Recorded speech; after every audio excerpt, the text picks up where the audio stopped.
Hello everyone and welcome to the Contenders overview. I'm Syphyt and sitting here with me today is Matt Pixie Carroll. We'll be talking all about Pacific Contenders to give you everything you need to know about Talon Esports coming into the Pacific Showdown. The first segment of the show is for all the people that just want to know the bare bones of the Pacific region. Pixie, what can you tell me about Talon Esports? Talon are a team that have been in the Pacific region for a decent while now. They've gone through a couple of different rosters though. They initially came in with what I suppose you'd call a local roster, if that makes any sense. By that I mean a roster mostly consisting of players from Taiwan and some of the areas that were in like the quote-unquote original Pacific region, like I'm talking about back in OPC, where it was mostly Taiwan, Hong Kong, Thailand, Japan, Australia also in there as well. But they had sort of a modicum of success. They stayed in, basically, and rebuilt the roster with a heavily Korean roster. That's the roster that went on to win Season 2 of last year. They came into Season 3 as the favorites, ended up not winning. And then, of course, we've had the region lock as well. So this season, they came in with, again, a retooled roster. They've got some of the previous members of the team. They've got the same coach. They've had the same coach the whole way through, a gentleman called Arachne. They also picked up players like CQB from Hong Kong Attitude, who won Season 3, and then a couple of other free agents, notably in there Aputo, who is sort of one of our legacy players, has been around since Season 1 of OPC, playing on what was once upon a time called Fireball, which was an all-Thai roster, and that is the team that eventually went on to become Mega until they sort of fell from grace and ended up dropping out of the region a couple of seasons ago. So that's kind of the long and short of Talon. Were Talon expected to win from the start, Pixie? I would personally say no. The trouble there is the word expected, right?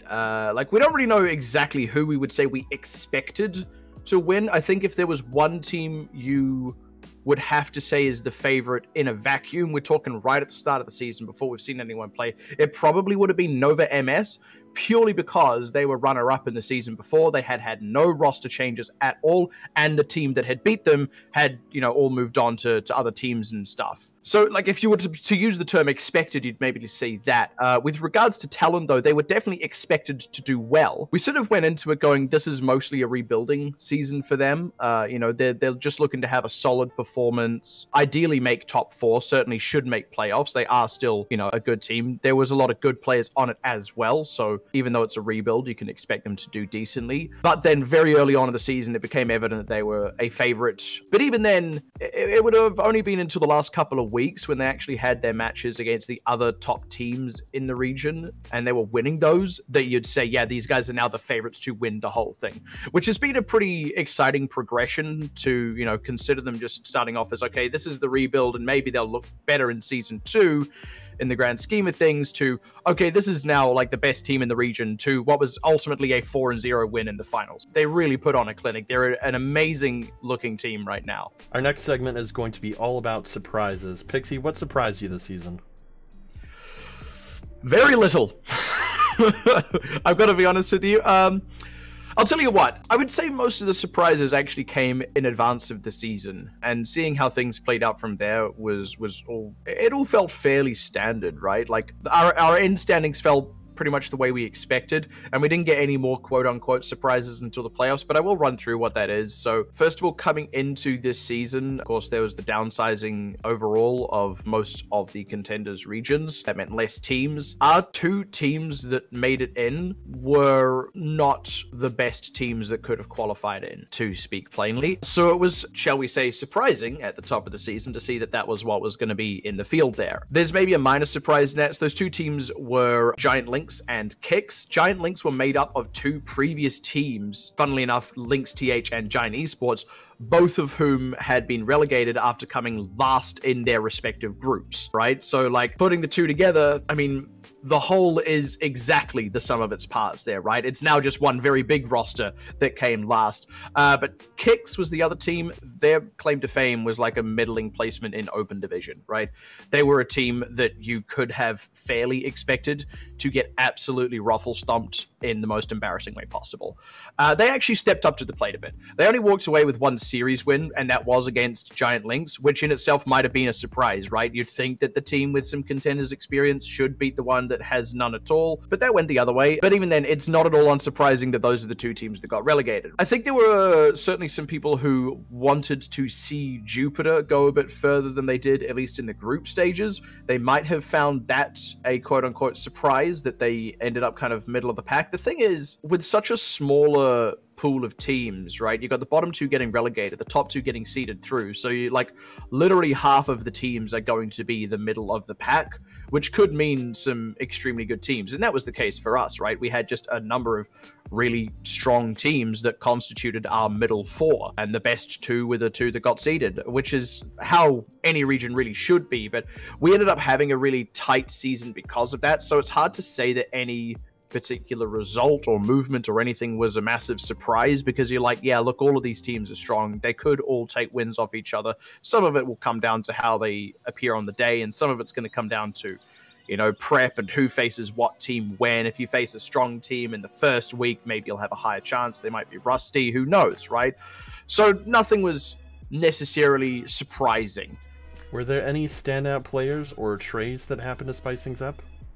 If I were to highlight one player, it's hard to really say stepped up, because it's someone you'd already highlight as being like a major talent, someone you'd expect to do well. That's Aputo, I mentioned earlier, has played for various Thai rosters, previously Mega, who slowly but surely started to fall in the standings until they got relegated. Got picked up by Talon coming into this season, and we were expecting good things. Like, he's a good player, but what we got out of him this season, of course, also being not a massively DPS-centric meta, playing in 3-3, as well as having opportunities to flex onto DPSs like Sombra, we saw a real maturation of him, I would say, as a player. Not just in terms of hero pool, like he's always had a really good hero pool, but oftentimes when he's been on teams in the past and they've won, it's felt a bit like the Aputo show, and it's always felt like the team trying to become more well-rounded from that point onward, you know, with it still being very Aputo-centric. But here we saw him being a cog in the machine, and an extremely effective one at that, you know.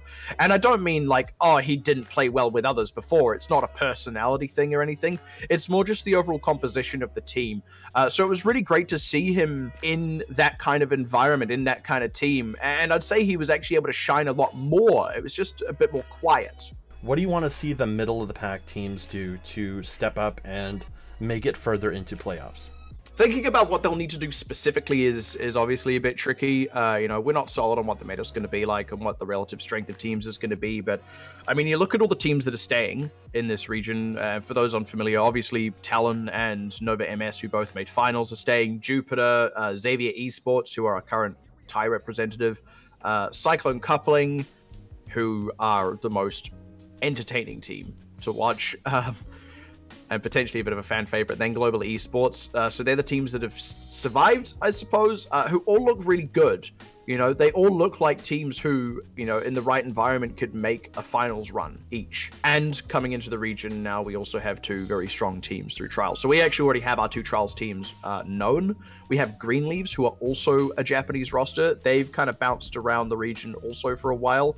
Looked really good in Open Division, trying to qualify into Season 3 of last year, and then unfortunately fell short in Trials. Now they've come in top of Trials, looking, you know, quite strong again. So it's again another strong team coming into the region. We've had a long history of very strong teams coming in through the top of Trials and sticking around for quite a while, some of whom have gone on to like fully win the whole thing.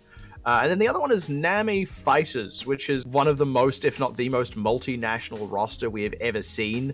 They've got, I'm just going to go through the full list. They've got 2 players from Vietnam. They've got 3 players from Korea. They've got 1 player from Japan. They got 1 player from Singapore. They got 1 player from the Philippines, and they have 5 listed coaches. Yep. 1 of whom is from Taiwan, 2 of whom are from Korea, 2 of whom are from the US. So, like, there's just a lot going on here, right? And that's a team I think will struggle. Not because I think they're bad, but because I think there's always, you know, there's language barriers. A lot of these are more untested players. Yeah, I mean, it's a lot of different languages. It's a lot of different nations as well. I don't know if they'll have a team house, but there'll be, you know, wide ping variants. But at the same time, it's the kind of team that could really take people by surprise because there's some unknown elements. Look, basically, my final note on like what I want to see out of teams next season. I want to see strong teams come through trials. I want to see, you know, fresh blood in the region. I'm excited for a team like Green Leaves for that reason. You know, that was what Incipients were for a while. They sort of bounced around, pushed in, nearly made it in. They did make it in at one point, then got relegated, and then now they've finally made it in. They're looking good and they'll stick around for a while. I want to see more teams go through that progression. But obviously, as that happens, it means that the teams that have stayed need to step up the game if they want to stay in. This is definitely a region, even though often a team will win and move out of the region, players will move on, they'll get picked up by academy teams. The strength of the region still just gets stronger and stronger and stronger because there is such a wide pool of players, right? I bet you we have not yet discovered the best player from Vietnam yet, or the best player from Singapore. Our next question is going to be about Talon Esports coming into the showdown. What do you think it's going to take for them to do well? I think Talon should and probably will have 2 goals coming into Showdown. So I want to talk about both of them. Obviously, one is, you know, you'd like to give a shot at winning. Like everyone's doing that. Everyone's coming and playing to try and win, if at all possible. But for Pacific, and also for Australia, for what it's worth, the 2 regions in Pacific Showdown who are only fielding 1 team, there is also the goal of securing a spot for Gauntlet. And that's actually quite important because that kind of goes beyond the scope of your own team and your own tournament life. And it still affects the team as well, right? You want to secure that spot for Gauntlet for no other reason than if you win Season 2 of this year, you then get to go to Gauntlet. If you didn't do well enough in Showdown, you don't get that opportunity. Tough luck. So it's quite important that they accomplish that, and that will be something very much present on their minds coming into this. In order to do that, so I'll talk about that goal first. In order to do that, they need to make top 4. And there are a couple of different ways to do that. The first is if you win your first 2 matches in the winner's bracket, you'll be in top 4. The other is if you lose either of those 2 matches, you need to win your first match in loser's bracket. Basically, you need to not be in the first wave of teams that are eliminated. And if they can accomplish that, all good. Of course, that doesn't account for crazy upsets and things like that. Maybe they lose their first game and then, I don't know, the Korean #1 seed shits the bed in their first match and end up matched up against Talon in the losers bracket, or, you know, however it might work out. Like, we can't account for those things. But I'd say it's fairly likely that they'll secure a spot for Gauntlet. As far as going further than that goes, I'm going to give a really pissant answer and say it's too early to tell at this stage. The reason I say that is it's hard to get comparative metrics on all these teams. I'd say for the Korean and Chinese teams coming in, it's very, very easy to break down their playstyles and see exactly what their strengths are, and based off that, project how far they're likely to go, right? Like, I think we can all expect Element Mystic to be the team to beat, so on and so forth, you know, and you can just kind of apply that same set of logic to the other teams between Korea and China that they're fielding.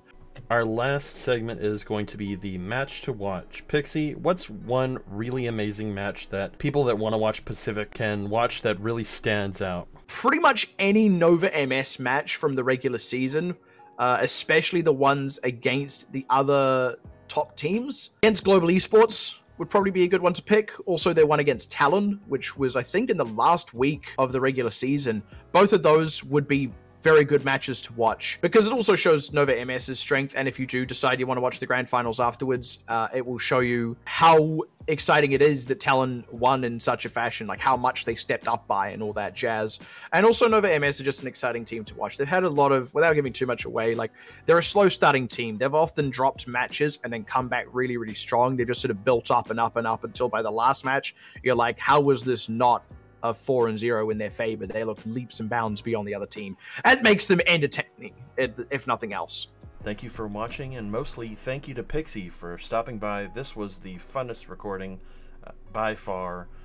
It went way longer than expected. I ended up cutting a bunch of it out because there was just so much to talk about, and I hope I got everything good, all the juice, and it was super entertaining for you. As always, subscribe to Broadcast.gg, and Pixie is at Pixie on the mic on Twitter.